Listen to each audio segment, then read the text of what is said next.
Hey everyone. Hey everyone, Suzette here, back with a Let's Talk Business with Suzette, me. Tonight we are featuring Aaron Charles. He is the CEO, the realtor, and the developer of Golden Triangle Developments.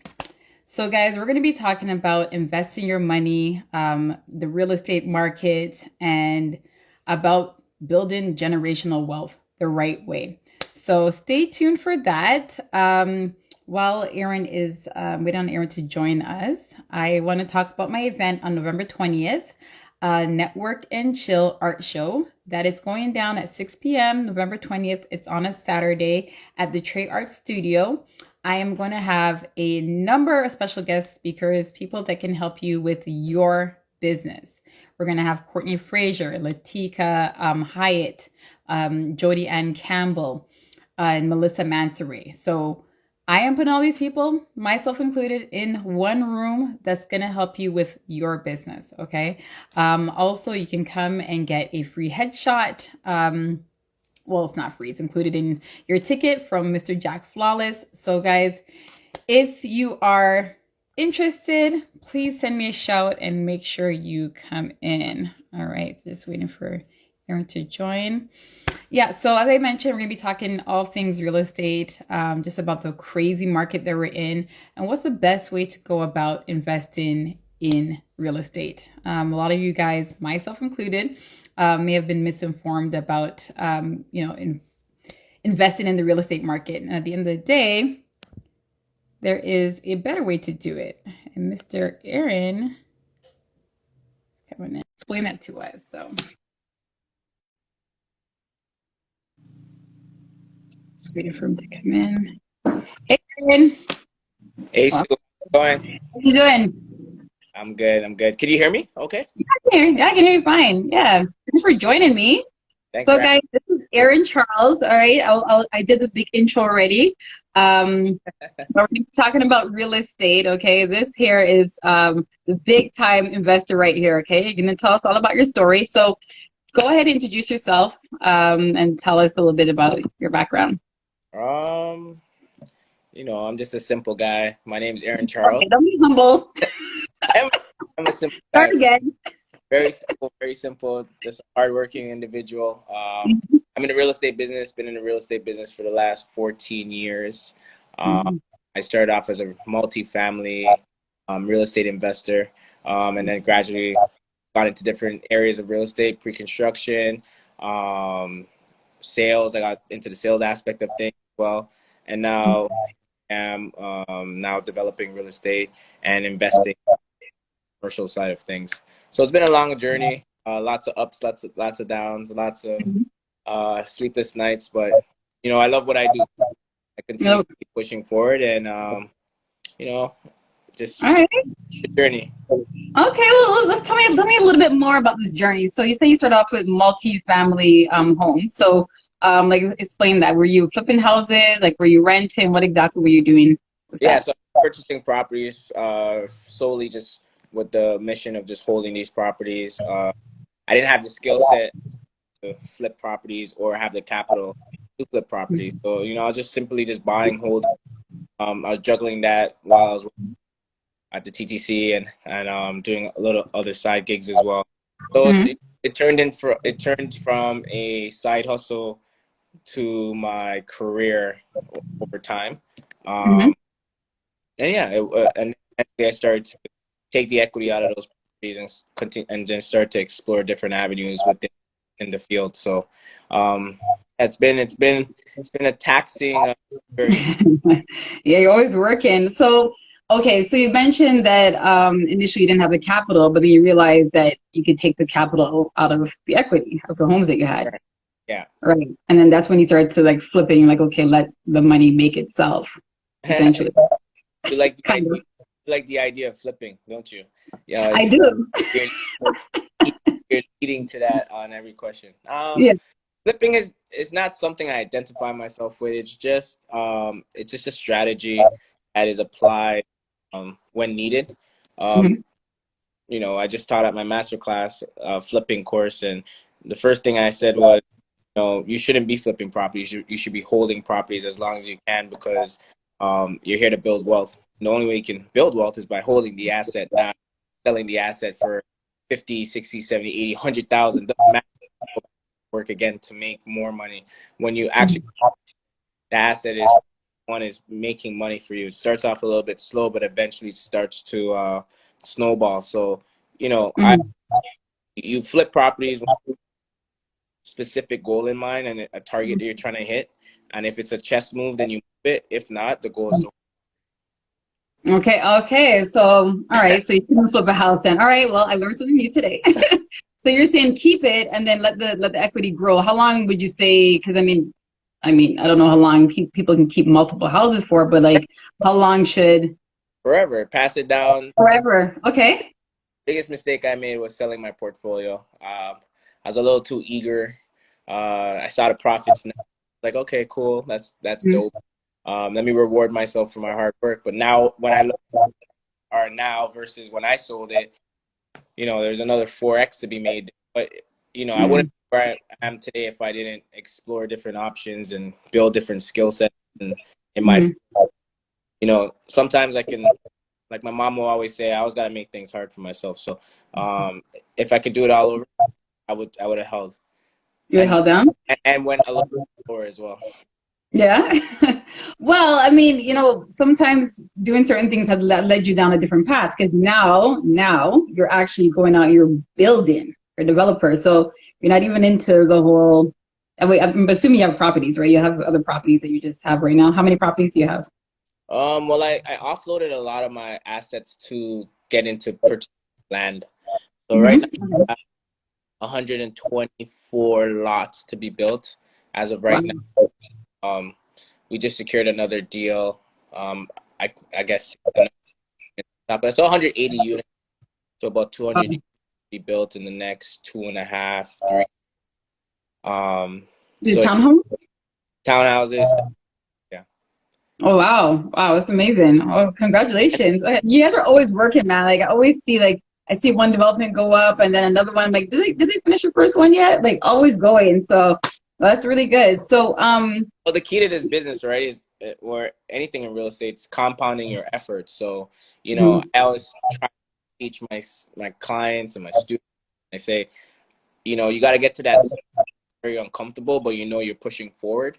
mhm, Because if you wait one to be finished, or you have to wait to see the success of one thing, you know, by the time you actually know it's going to work, we know it's going to work out, you just mhm, lost 3 5 years of actual other properties you could have been purchasing in between that. So for me, when mhm, I say development, I want to purchase maybe 3 to 5 development projects and have them back themselves up behind each other. So when one is halfway started, and it's kind of like sequence, right? mhm. Finishing one and waiting to find another project good, and then you know you'll probably do one every 10 years. Move at that pace, right? Mhm. Well, tell me how you got there because, like you said, it takes a lot of nerve. And how did you get there? Because you said in the beginning, you were doing it one way, but then you realized, okay, this is the other way. Like, how did you mentally get there? I mean, finances is one thing. You said you kind of took from the equity, you started moving it, but how did you mentally get there? Because a lot of people, myself included, you're scared to do these things. You're like, okay, no, let me see this one to the end before I move on to the next one. Yeah, it's definitely scary. I'm scared every single day. I'm nervous every single day. I'm frustrated every single day. I'm tired every single day. These are the emotions that come with the field, right? It's not. Hmm. uh, you can't be glammed up every day and jumping out of Hmm. an expensive car every day and showing off on Instagram every day. If you're gonna do it, it's a lot of work. It's a lot of Hmm. you know, you kind of have to love doing as well, and you have to have a bigger purpose than just making money, because you know for a very long time when you're starting off and you're trying to grow your portfolio, you're going to be making money, but it's going to feel like you're not making money because everything that you have has to be reinvested back into your Yeah. business, Hmm. and into your education and knowledge. You know, so for me, I didn't really, when I got into real estate, I didn't really a good payday till like year 7 or 8, probably. Well, really, Yeah, because I just kept everything back into what I was doing. I can see it. You know, there was no mansions, no 5 Ferraris hanging around. There's none of that. It's just Yeah, straight work, straight lessons yeah, learned, and investing right back into myself and my company. So, I look at this a 20 to 30 year run. It's just impossible to have all your dreams right now in terms of the lifestyle, business flow, hmm especially when you're trying to climb up the ladder. If you get comfortable, start spending the fruits of your labor for sure. But I think there's more from myself and my company. So, I continue yeah, to put my resources back in what I'm trying to build here. Because yeah. A lot of people. getting started. I'm still Mhm. learning. Yeah, we learn everything. You learn something new today. I learned something that flipping houses isn't the way to go. But I think that a lot of times people want to see things quickly, right? People want to like they do something right now, they want to see a response and the return right away. To do something long term, a lot of times people are like, yeah, 10, 15 years, like that's too far. Meanwhile, the years are going by faster and faster. So I think that's like it's a mindset, right? To know that okay, this is a long term investment. The more sacrifice I make right now, the less I have to make later. Well, You I know. always say to people, like, if you don't want to wait 10 years, it doesn't matter. You're going to still have to go through those 10 years, right? hmm So you're going to cut your umbilical cord short and still reach to year 10, or you're going to ride hmm out from 0 all the way to year 10 and still have that asset or that business in your hand, and then really see what 10 years of holding on could do for you. Because either way, you're going to, like, if you're 30 years old now and you're saying 10 years is too long, if God blesses you with age and health, you're going to reach 40 regardless. So you might as well Yeah. hold the business or Yeah. hold, right? And find what I'm starting to realize. Always operate as if you have no money. Always act broke, and you're always tap into that creative Mhm. side where you still get it done regardless. But when people see money around, they just throw money at it because it fix. You can easily solve the solution with the money, but if you always act as if you know what, I can't touch this portfolio here, I can't, nope, Mhm. but you'll find other ways to survive, right? So, Mhm. you just gotta knock yourself too short. No, you're right. So talk to me about your masterclass. I've been to it with a wealth of knowledge. Okay. Talk about why you started that and what exactly it entails, so people know and Oh man, the master class. Uh, you know, we have 700 in our database. 100. Yeah, that's not bad. We average about 100 students per session. Um, Wow. it's a free platform that we've given people in my community, the ability to get exposure to the real estate industry. Mhm. Um, I think it starts off with the exposure. Mhm. Um, for me, you know, I got exposed to it, something switched in my brain. I went a whole nother direction, ran, and here I am, just based on exposure. Um, so we're looking to level up the masterclass now, and we're going to be doing a paid membership where we're going to be giving more of a organic, a more boutique feel of the learning. So individuals who want to go a little bit further than the free sessions and get actually having the time as a team to help them build a portfolio and help them to actually take action. Mhm. Masterclass, in the free sessions, we've probably helped 80 to 90 students purchase construction, purchase their first home, buy a multi, get into and development plays. So we've been around for about we've had a great track record. Now next level and say, okay, we've been doing this for 2 years. Let's dive in a little bit deeper. Come along on my journey. Get involved with my clients. Invest into pre-constructions that our company is building, right? Instead of Mhm. going there fighting for inventory, we're actually creating it and creating everything in-house. So it's a good ecosystem we're actually building right now. So, the students are loving it. Yeah, we're just looking to build and grow that as we keep going. Every month, different topics, different speakers. Yeah, we bring in different. Then on the paid session, up a little bit more and actually bring the out to a live development site when things are happening, go through Oh, go through the whole game plan so they can see, what it takes and see the back end side of them, what it takes to run a successful development company yeah. on top of learning whatever they're trying to learn at that time and still getting exposure to the opportunities that we're bringing to the table. So yeah, we're looking Okay. for 2022, you know. The paid membership? Yeah, because the paid membership is not, yeah, obviously we're here to make money and do whatever, but when you pay attention. Yeah, yeah. I remember you told me Right. that. Yeah. Yeah. No, it's true. No, it's Yeah. true. I like the fact that you didn't just learn something. You said you were exposed, and now you're now turning around what you were exposed to. You're sharing your experience with other people because I know the conversation that we initially had months ago, and just even it was on Instagram, and I was just you got me to change my way of thinking. We were talking about the rentals, Back, and you're like, no. Hmm? backfired on me. Yeah, it did not. It did not. Stop it. But it's one of those things where you got me to think in a different way, which a lot of times, we're grown a certain way, and then it's like you're stuck that way, and until you're exposed or someone actually tells you about it, I guess you could always seek it out yourself. But if you don't know where to go to get that information, you're not going to be able Which to which receive that it. real estate stuff, or is that Sue knows business stuff? The real estate stuff. Oh, okay. Okay. It's all about real estate tonight, not about me.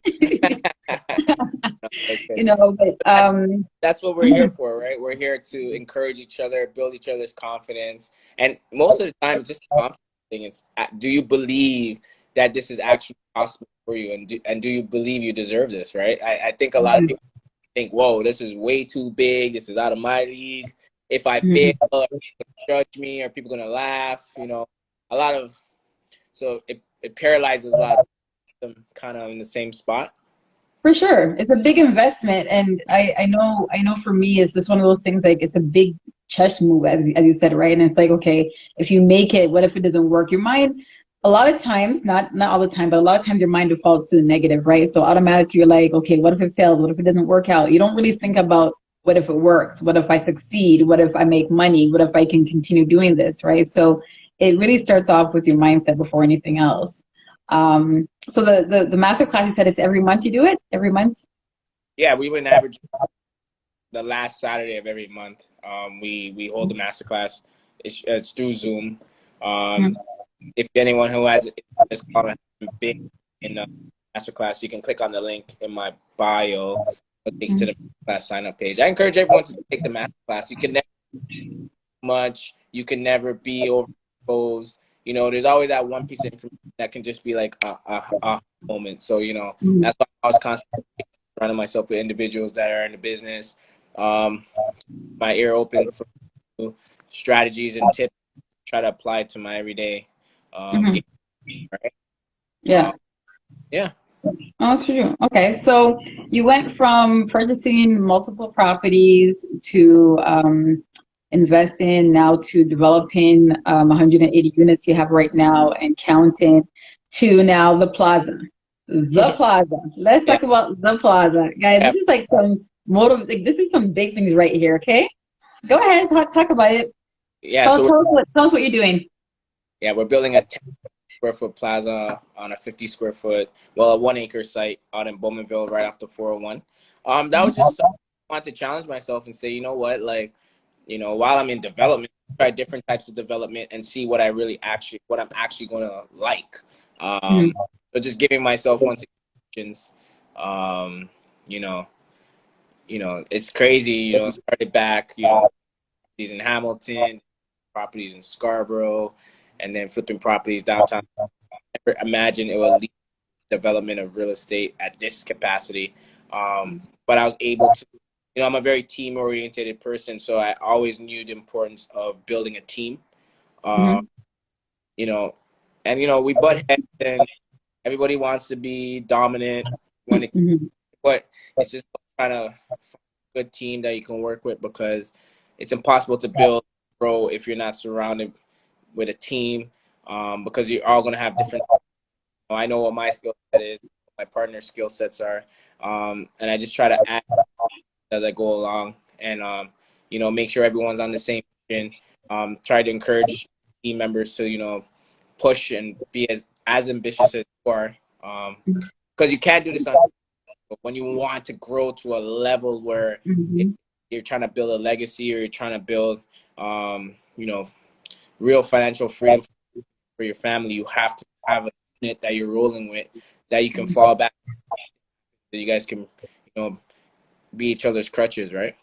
Yeah, no, for sure. I'll get into the team talk in a bit, but I want to focus a little bit more on the Plaza. So, what you say you want to challenge yourself, but what, like, was there anything else that, like, did something happen where you're like, okay, a Plaza, like, did anything specifically happen where, like, you saw an idea or, No, like, no, you just got up and you're like, I want to do a Plaza? Just, no, no.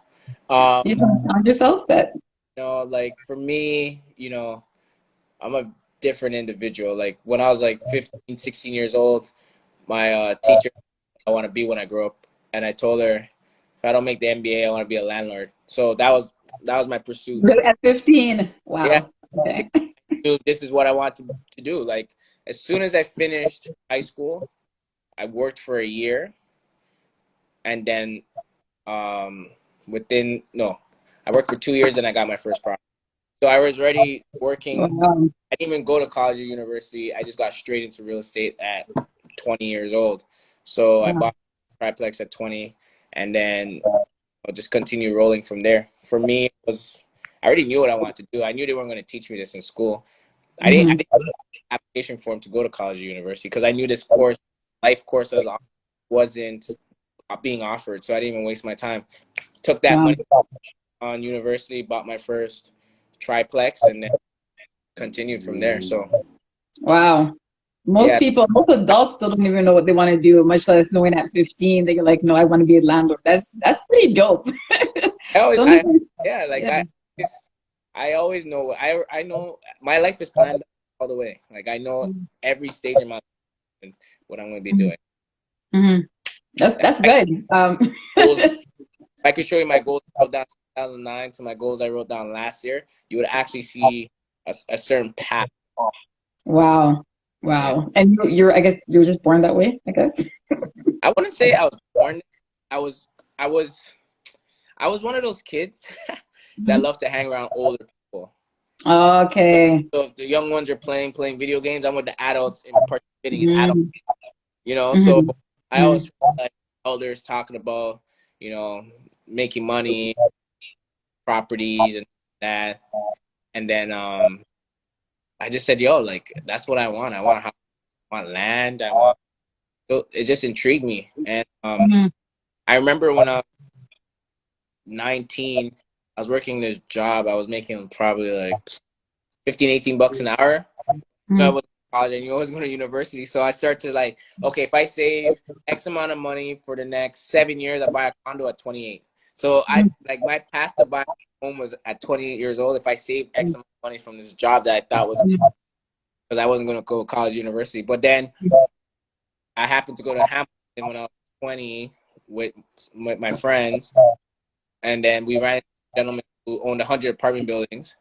Um, and then I sidebarred and said, "Hey, look, I'm running against real estate. Would you mentor me?" He said, "Yeah." Boom. By age 21, I owned a property. Wow. So I Whew. understand the power of mentorship. I The understand mentorship. the power Yeah. Well, that's of why you're doing it now, right? Because that's you understand the power of it, and I'm all for the charging part of it because you said you everything. pay Yeah, you pay everything to I've go to learned from somebody. that gentleman is what I apply to this day. Like he Wow.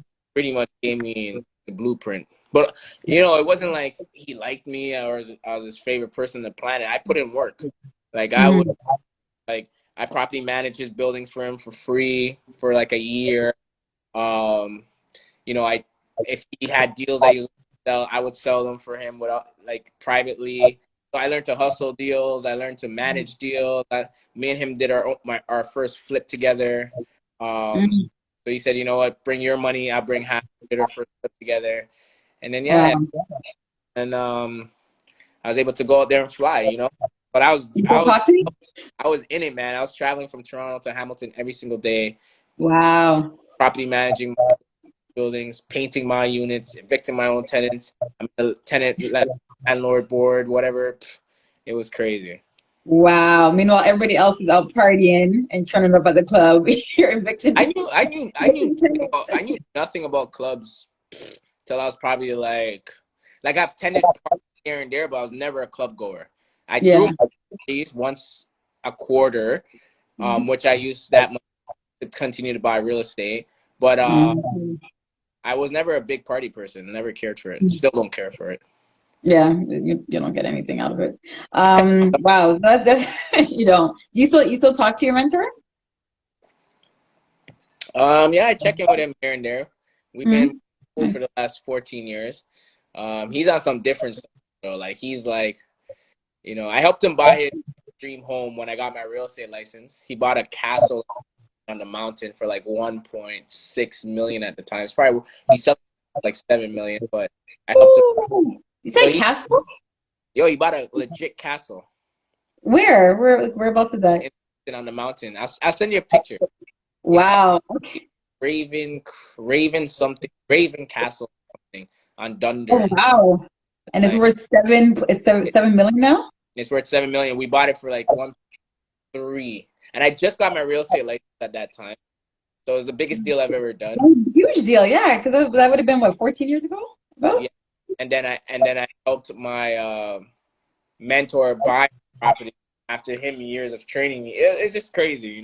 Wow, that's crazy. That's amazing. It's funny because you say you put in work, but you gain the knowledge. And knowledge is like you said, school is not going to teach you all of that, right? People go to school for years on end, pay thousands of dollars, graduate pure debt, can't find a job, and they still don't have the knowledge or the experience in that. So you notice that right from the jump because most people's path is, go to finish high school, go to university, find a job. That's what most people are like defaulted to. That's what parents teach them to, right? So, did your And parents like, support you a lot with this path? Because like it's so unconventional. Like, did they support you along the way? No, no, but they're okay with it now, I'm sure.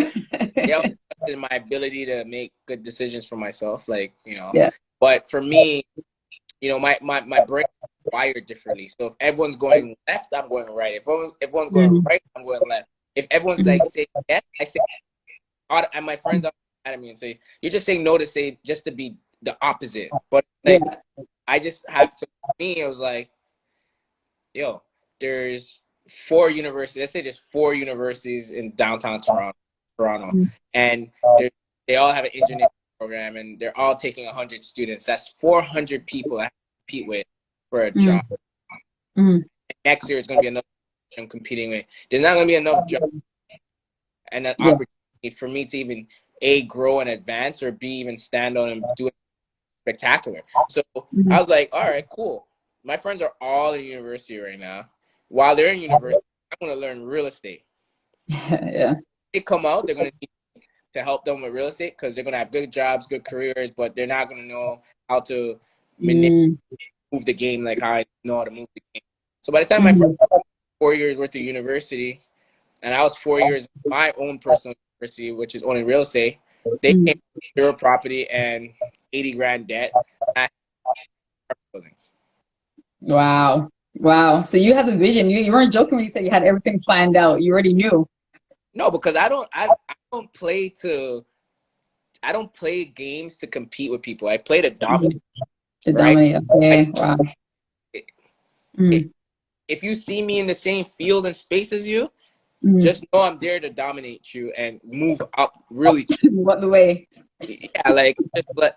I mean, I'm not here to make friends in my business. I'm here to dominate my industry for the right reasons, right? Yeah. I know what I'm trying to accomplish for myself and for my community. I'm not here to create and celebrate and glorify this industry the way most people are doing with the fancy cars, expensive Mm-hmm. the trips. I don't show that stuff. I don't even I barely do those things for myself. For me, Mm-hmm. it's about being a young black developer, creating housing for my community, to create wealth for my community so that we can be one day our own black Wall Street. And we're going to control it. And we're not asking anybody because we're going to control it and own it. Yeah. And Yeah. then after that, I'll figure out what to do from there. You know, I want to build up people around me because I've seen it. Like I've had friends where they came to me with $10,000. They invested in me for the last 5-7 years. Now that 10,000 grown to $2 million, and now we're doing development together and we're doing that. So I understand the importance of the community stronger, so we can all come together and do bigger things together. Wow, that's deep. Are you guys hearing this? This is so deep. I'm just taking it in. I forgot what my next question was now. But That's pretty deep. I love that. You're creating your own path. You're like, I'm not following path. I'm creating my own. You're the person that's going left, and you're like, okay, what's over here in this dark corner right here? Let me figure out what's over there. And that's you're setting trends. A lot of times, like I said, I personally know a lot of realtors who have been in the game for years. They're doing very well, but nothing to the extent, I'm not comparing, but I'm just saying that, a lot of times people will stay on this path and like, okay, yeah, let me make 20,000, 20,000, 20,000. You're like, no, let me go and build a whole plaza. but You know, what you're next saying, level. like, there's a lot of things like I could be doing. Like I always say to myself, if I didn't care, I would Mhm, be a lot richer or stupid rich because I'm just thinking about myself. Sometimes mhm, about other people and building for others, you lose a lot of money trying to bring mhm, people with you because you're like, I'm spending money, obviously my time, my effort to mhm, educate you and build you up. Plus, because of the lack of knowledge and experience that these people bring, sometimes it causes little mishaps to happen. Plus, mhm, focusing my time and energy on things that I can just multiply do over and over and over and over again. mhm, Just something. mhm, Why am I doing all this? Literally wake up every day, do the same thing, and just turn over 50 grand, 50 grand, 50 grand, 50 grand. But to me, mhm, that's like pointless. There's no mhm, substance behind that. So I mhm, realized I'm a money-driven individual. I'm a purpose-driven person, and I'm all mhm, just getting to the next level. You know what I mean? mhm. Um, Like, and and the money part was sorted itself out. they say, don't follow the money. How does that saying go again? Don't follow the money. Uh, I don't know. I forget. Other folk. I don't know. I forgot it. It was a meme I saw, but I'm pretty sure it's a good saying. Yeah, I Um, realized that myself a long time ago. I'm not really money driven. I'm not a capitalist. I'm more of a socialist. You yeah. know, I want to Hmm. help. I feel like, for Black people at least, we don't get enough good examples where we by default bad decisions because we have no examples. You know, Hmm. we deep down want to try, deep down want to be successful, but there's just the things that sold today to hold us back. It's just like, how can you fight through? Yeah. I So remember there was a live that you did on Instagram with this guy, and you were talking about that. You're like, a lot of times, like, who do we have to look up to? Guys who are popping bottles and that kind of stuff. And it's true. And that's some of the things that is in our culture that's embedded in us. So by default, you grow up and you want to automatically be a basketball player or a rapper, and you're like, okay, yeah, Drake made it, but Drake made it one out of how many millions of other people trying to exactly. pursue that. And there's other means that have such a better turnover and a better chance to pursue other than trying to like be a 40-year-old trying to rap in someone's basement. Like there's guys out here still doing that, and it's sad. But at the same time, it's like, you're right. Someone has to sit there and change the narrative and say, okay, no, guys, we can also do this too. This is how you can make some money without having to, you know, try and be on stage trying to entertain I people, because we say to can do people, more than the minute you get real estate locked in and on autopilot, go whatever the hell you want to do, that. pursue Hmm. dream you want to pursue, and have no regrets. The reason being, once you have that base solidified, you can always tap back in. Like I've had many ventures that failed and I've lost 100 grand, 50 grand, whatever. But because my real estate's there and it's going up in value, I can just tap back in and go in for some more money. Hmm. Try, Okay. right? But if Hmm. you're taking your earned income and you don't have it attached to an asset, and you go below that earned income on passion driven projects, you're gonna Hmm. burn out and die before you can even get back up and try again. So Hmm. you want to attach yourself to assets first, build that asset pool up where you have a good nest egg, and then go pursue whatever you want. Hmm. Oh, that makes sense. That makes sense. But that's all the other right? Mhm. They tap into their real estate when they want to go open that cannabis company, when they want to go open that NFT company, and they want Mhm. to go and start mining Bitcoin. They're tapping into their real estate to go do that. Because if that Mhm. fails, what do you got the real estate there? Yeah. Yeah.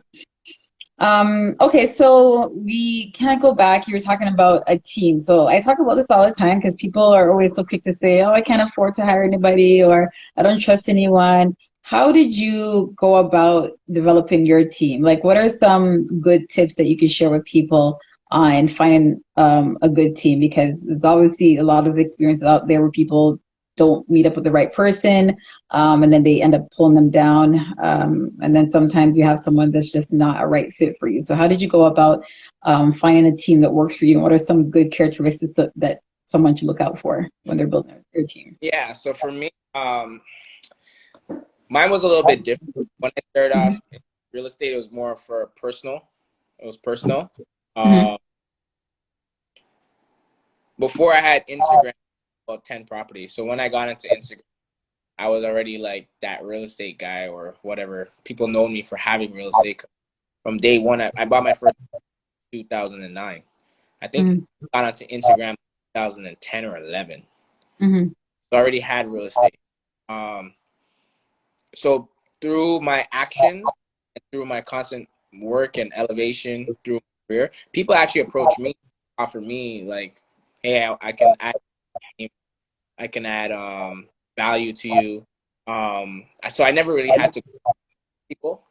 Mm-hmm. Um, but as I got bigger, I definitely had to go and source some. I had to source a CFO, accountant, lawyer. So these are all external things. I'll try to build your team with contracted individuals, not people who feel they have a seat in your house because it's crowded. Just Mm-hmm. contract out, hire out professionals, and just have them as an extension of your team. And then try to have that can help do your day to day and organize your stuff and send it to the bookkeeper or send it to the accountant. Mm-hmm. So for me, on my team, I have one assistant and um, and I have a CFO who's also my business partner, and everything else is Everything. Okay.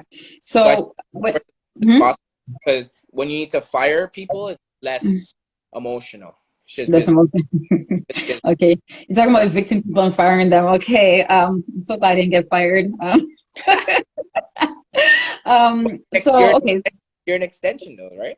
I I'm an come extension. That's I come true. That's true. I And I come was from hired twice. Okay. And possibly one more time. We'll see. yes, you're Yeah. So that makes sense. In terms of, so you have an assistant and then you have a partner. So one thing, like I mentioned before, a lot of times people don't, they feel the need because they'll say, I'm overwhelmed, I'm doing everything myself. And then they don't necessarily, I don't know if they don't see the value or I don't know what it is. If they don't see the value or they don't want to spend the money on, say, outsourcing certain jobs to certain people. At what point did you recognize, so you started growing, but at what point did you say, no, I need to start outsourcing this stuff. I need to get a business partner. I need to get an assistant. At what point did you feel like it was too much and that you needed to like expand? first of all, people need to be stop being selfish. Mm-hmm. Uh, Cheap. I won't say cheap because they'll spend it somewhere. So the way I Mm-hmm. look at it is I say to myself, okay, I don't want to pay this person $2,000 or $3,000 a month, which works out to let's say 600, 700 bucks a month, a week, whatever. But then I say to Mm-hmm. myself, but I will go out for dinner and spend 400 bucks, 500 bucks and don't care. I would buy a pair of red bottoms for 2 grand and not care. And I said to myself, see, I have no problem spending on myself, but then to spend on my business and help myself grow, I'm stingy. Mm-hmm. So now when I have that, I always say to myself, Aaron, if you're going to spend this money somewhere else, could you not spend this money on this person here that's actually sitting here willing to help you grow and learn? So that's when I start to get the mindset of, okay, sacrifice, build up your business, build up other people, invest into people, and then you know what? I've grown exponentially because it's been able to free up my time. You know, tomorrow I'm thinking of going on a break from Thursday to Monday, and I can because my team is gonna have things going because I feel like my brain's a little crowded right now. Yeah, a breather. Feeling the fatigue. But if I Yeah. didn't around me, I couldn't just say, "Hey guys," and I'm not going anywhere. I'm going on Mhm. vacation. It's a I just mental want break. to just sit down and meditate and write out goals and redraw out the process map and then come back, guys. Because sometimes you want to do a lot, and then a lot of things aren't going your way, and then it starts to clash, and then you start to get discouraged. So I just need to Mhm. like bring Reset. reset a little bit. Yeah, no, that's good. You mentioned about people being selfish. I think another key word is efficiency, because Yeah, in the beginning, again, whether or not you can do everything, you're not good at doing everything, and it's it's it's it's impossible. true across the board. Yeah, across the board, right? A lot of times people think that they could be the accountant, they could do their books, you're going to mess up on something because you're trying to do everything yourself. It's not efficient. So when you start paying someone, you have someone there to help you to alleviate some of that stress, some of that work. You become more efficient because now you can actually focus in on the things that you are good at doing as well as the things that need to get done, right? So, Yeah, realize yeah, too is delegating tasks is like the hardest thing. It's a job on itself. Knowing yeah, how to work. So yeah, when you don't know how to give work to somebody, you get mm, frustrated with that and then break down the relationship. You yeah, know? So I had to learn. I said, you know what? Yesterday I spent 4 hours with my assistant and we just went over everything. And mm, and now hey, everything's being done the way I want it to be done. And I said to myself, like, wow, I gotta take more time. And I said to my assistant, I don't need you to be my brain because that's what I was trying for. My brain. mm, My mm, brain. But I said, you know mm, what? Let me be the brain. You just be my arms, right? mm, mm, Get mm, what I've done off after we discuss it and plot it up, you know. So I realized I still gotta be the brain, and then everybody just be the arms, and then my business partner a brain mm. as well. I see him on the live, so I have to shout out. I have to Shut up, if you Carrie. Hey, Carrie. Yeah. also the Um, brain as well, and we're each other's arms, right? But yeah. majority of the time, I just try to have a bunch of arms and people just doing things, and there's one mission, and we're moving forward, right? I realized I was shitty at delegating tasks, and it was Mm-hmm. frustrating me because Mm-hmm. I felt that my team should understand what I'm thinking and trying to say, but I realized I had to look clearer, Mm-hmm. Mm-hmm. you know. So That's a big thing. It was funny because I was just preaching about that to a client of mine a few weeks ago, because she's going through assistants like crazy, and I'm like, why do you think you're going through them? I don't know. They don't know how to send an email. I go, did you show them? Well, they should know. And I said, why should they know? If you're hiring somebody and you want your email to be written a certain way, you have to show. Think of any job that you worked at. No one's ever hired you and said, okay, just start the job. You get a manual, you get training, you actually are taught how to do something. So the expectation set there that, okay, when you're writing an email, write YOU, not you, the letter U, this is not a text message.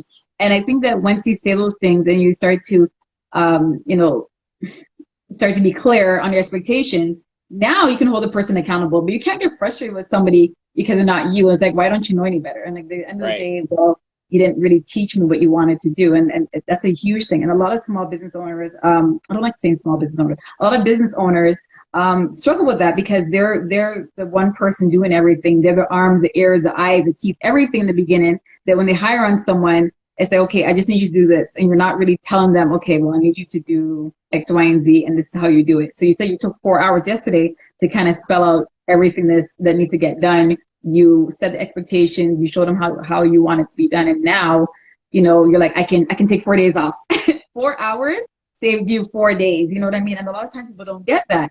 And it's sometimes it's really hard. I know even for me, I have that challenge when I had my assistant, and she said to me one day, she goes, Sue, I feel like you're not using me how like you're not utilizing me the proper way. And I'm like, it's not that I don't trust you, it's just that like I have to take time to show you. And she's like, well, take the time to show me because I can actually take a lot of time off. She goes, it doesn't make sense that you're still as stressed out with me here as you were before. So I actually did that. I started to write all my SOPs, my standard operating procedures. I wrote down all my email templates, yeah, and now she does that without me having to blink because I set the yeah, expectations and now she knows how to do it. I don't have to be overseeing her and correcting and saying, no, don't do it this way, because now I set the expectation, I set the tone. And it makes a huge, You want huge help? Yeah, difference. you want help. The beginning is the hardest. Like today on my Instagram, the quote was, "The beginning is the hardest." Pretty much summarized it. But what I learned, what I've been doing from September to now is writing out the process, writing out everything. Like if I was to not be here, you open the binder and you say, okay, step 1 to 20, and the whole day will get done, right? Yeah. And I have that for my social media. I have that for my development stuff. I have that for my taxes. I have that for invoices. You know, I have that my assistant, my emails pulls on my invoices. You know, pulls my transactions to the accountant. I have a social media, so he knows 9 a.m., 11 a.m., 1 p.m., 3 p.m., 5 p.m. Those are the times I post on Instagram. So he has everything. And he knows if it's a That's the quote post, sign. a video post, if it's a masterclass post. So we built everything out. And, you know, it took us 2 months to do that. But now we're on autopilot. Yeah. So it's all about just taking the time to have your help be as efficient as possible. Yeah. And I had And to learn big tasks. So that's what I've been focusing on September yeah. to December. So by 2022, we're flying. And I Yeah. can bump them up to maybe be a manager of the next assistant coming in, and he has the process. He doesn't have to ask me, "Hey, Aaron, what are we doing?" I was Like just about to say that. I was just about to say now that you have all the processes now, and as you grow, you can hire somebody else, and it creates a consistency now, right? So now it's not like a lot you're of times building people a just want to verbalize, culture. and It's a yeah, culture. You're building a culture. a culture. There you go. I think I like these terms. Yeah, a culture, right? And so by doing that, now you have that whole consistency going because now the new assistant knows how to do exactly the same way how you want because you already showed the procedures of that, right? So Do a is lot of people don't get that. Yeah, the worst thing to do is to grow your business and be unorganized. Yeah, it's like it's like a double negative. It doesn't work because you can't actually grow I'm without I'm growing. Like I'm okay, but I can be better. All right. yeah, For me as a partner and CEO of my company, my business is to work on my strengths and to find help for my weaknesses. yeah, I yeah. and do most of the clear thinking. So I see my flaws, work on those right now. The real estate Hmm. part is good, but I know I can be 10x if I was a little bit more organized, if I had more help, if I had more alliances and more extended parties involved and incorporated into my business. So that's the next step. You know, getting the Yeah, government involved and getting the banks involved, getting, you know, charities involved and getting, you know, philanthropy help and that stuff. Those are the next stages. My adventure. I have the real estate and the stuff locked down. Now it's about bringing help. yeah. Well, that's one thing. Another key thing you mentioned is about recognizing your weaknesses. A lot of times we don't either we don't want to recognize it or we don't want to admit to it. But the faster you recognize that, okay, I'm not good at doing administrative stuff. I need to hire someone to do that because again, efficiency, right? And That, now you're like, okay, so you get someone that's complementary to your weakness and to your strengths, right? So you know that okay, I'm good at that. Even for me, that was a big thing for me. I'm like, okay, Suzanne, you suck at like writing. I'm not a writer. And so let's be real. I can graphic design, I can do a lot of things, but when it comes to like writing something long, that's just not my forte. And I had to outsource that. And I realized that I had to recognize, okay, what am I good at? And the things that you're not good at doing, you're not going to get better at doing it because you don't like it already. You're not good at doing it. So best thing to do is pay someone to do it for you that can complement the other things that you're good at doing. So now you look like you're this bomb person, like you're all well-rounded, and that's the reality of like having a team is finding someone that's complementary to you. They're not gonna be the same, but at the same time, like, what are you good at? Okay, you're good at that. I'm good at this. This is your task, your duties, and this is mine. And that way, you guys are growing together because you're complementing versus butting heads. yeah, Makes it really big. the other thing I've learned as well, um, got to give up some sort of control. Yeah, Can't be a control freak. You know, people want to feel powerful in the organization as well. People want to wake up and feel valuable. So that's another thing that as well. hmm Giving people their power and increasing their power and not taking away from myself, but kind of just pull myself on the back. It's not always about you, business owner. yeah, You know, yeah, it's a compliment alone and to help you grow your business. And when you realize that, then that's all you need to know. they're coming through that door. They're here to help you, and you need to Mm. be all that you can to make sure they're happy, they can perform, and they can walk out and make some good money for themselves. Yeah. Yeah, it's about growing as a team, right? A lot of times people think that being a boss means that you're being a boss, like you're being mean or you're talking down and oh you're just frontline or you're just an employee. One thing I noticed, I'm always studying businesses, no matter what business. There's certain things I always like kind of listen out for. And I remember when WestJet came out and they never called their employees. They called them owners, because once you start working with them, you get a certain number of shares. So they Right. would call their actual, I mean, they're still paying them like crappy pay, but they would address them as owners. And just that in itself, it carries value because now they're telling you own this company. So don't treat this company like you're an employee. This is your business, right? So even though you're an actual employee, they're calling you an owner, and you just come in and it's like, I noticed that, cause I used to work at Air Canada and they treated us like crap, like actual employees. And I noticed that I'm like, man, these WestJet guys are getting way less than we are, and yet they're so happy. Like I remember just seeing them in the airport. I'm like, why are they all so damn happy? I'm like, and I just realized like this, some of the lingo and the way how they dress them, it was a different environment because you felt more of the team. Like this is part of your company, you're an owner. Yeah. Whereas, Culture. It's you all got about setting the tone and culture, building. yeah. Yeah. Yeah, so it makes a huge difference. So in wrapping up, guys, I hope you're catching all this. I haven't been writing down anything because I'm just too deep in this conversation. But in closing, is there anything that you would say in terms of anyone investing?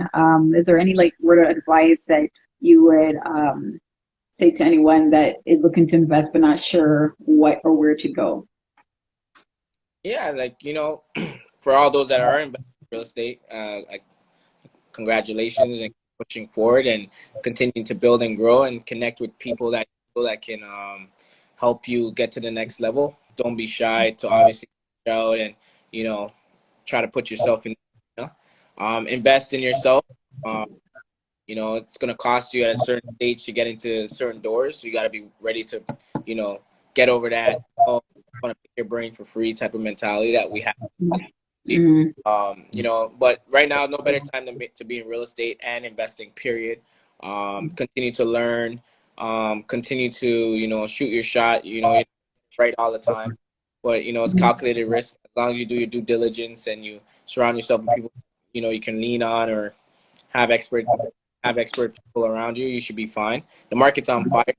Um, don't go out there and get all emotional overbid for properties. Still follow the fundamentals of real estate. Give this one to you guys for free. Masterclass, buy low, sell. You make money on the buy. So going in, you want to make sure that you're making your money when you're going in. But it's very market like this because you're competing and people are overpaying. So be very patient. Um, find creative ways to get yourself in the market. Find creative strategies to get properties that people aren't looking for. So for me, it's been very easy for me to continue to grow my company because I'm not going. Everyone's going after flips. I'm going after land, commercial properties. A lot of people aren't playing in that space. It's the same amount of work, the same amount of effort. Just the numbers are bigger, and it takes just a little bit more skills to put those deals together. But the average person looking there, they're looking at the low hanging fruit, looking at that HGTV special. That's what they want, and it allows me to grow and elevate because I said, you know what, I'm not here to compete. I'm here to dominate, and that's my everyone's mentality. Find creative ways to stay alive in your industry and pivot where you need to pivot and dominate. And once you think domination, you worry about what your competition is doing. Yeah, yeah. So guys, to sum that up, if everyone's going right, go left. Go left, okay? Aaron, thank you so much. Guys, a lot of great feedback in the sorry guys, I wasn't responding to you. I was too deep in the conversation, but thank you so much for joining us. Tell everybody where they can find you. So like your Instagram and My Instagram is the_investor GTD. I used to be the investor, but I gave that up for the Golden Triangle group, and then when I went back to the I'm the investor, the_the investor GTD, which stands for Golden Triangle Development. And then you can email me at aaron@gtdgroup.co. Attend the masterclass. It's free. It's jam packed with information, knowledge. You know, we just give out gems, gems, gems, gems. You know, we want to see everyone in our do well. You know, there's no better time to do well, and you know, there's no better time to make millionaires because you know it's a lot easier for doing it. Access is here, Google's here, social media, master classes are here, live examples. Mm-hmm. Our parents never had any developer to look up to kind of say, hey, this is what I want to do. Yeah. But 3, 4 black in Toronto alone. There's a lot in the United States of America. YouTube is there. You know, keep diving in on the keep investing. You know, and then you'll be fine. You know, I'm in just try to do other things. I'm in the crypto market as well, dabbling here and there, trying to Mm-hmm. understand that space to it. I understand the future, like they're changing. So and I have mentors. You know, I woke up to a mentor telling me, "Hey, put $1,000 here." I said, "All right, cool." I watched it Mm-hmm. go. All right, perfect. So I have mentors in every arena that I want to go into. I don't feel like just because I know real estate, I don't need mentorship here, and just because I don't need any mentors. I have mentors in the development space. I work with other developers and ask them questions. You know, always be a student and always be willing to learn, and you'll be fine. So network, guys. That's what But Aaron is mentioning. He didn't say the word network, but I'll run on that subject. November 20th. Network and chill. yeah, I was waiting to slide that in. Thank you. Thanks, Aaron. Network and chill. So guys, come out. That's November 20th at 6 p.m. at the Trey Art Studio. Aaron's gonna be there, right? I'm there. I'm I'm putting you right on the spot. Okay, so all right. the bartender. You're gonna be the bartender? Okay, sure. Okay, as long as you're there. Okay, whatever you want to do. The Trini side of me. The Trini side of you. Okay, all right. Too much. Okay, enough wrong then. All right, we'll see. So, guys, Aaron will be there. Okay, you can come and meet him in person. He will be pouring drinks. And November 20th, the link is in the bio. Guys, just remember, I'm not gonna post this on my Instagram. I'm gonna be posting this on my YouTube, Suno's Business, in 2 days. Carrie's drinking. Look at Carrie. He's already drinking. They're drinking. Carrie, slow down. The night's so young. Yeah, so thank you so much. And next week, Wednesday, we're going to have Erica London from Clover World on her live, so stay tuned for that. Thank you so much, Aaron. Appreciate it. Thank you, guys. Have a great Thanks, guys. Okay, have a good night. Okay, Bye. bye.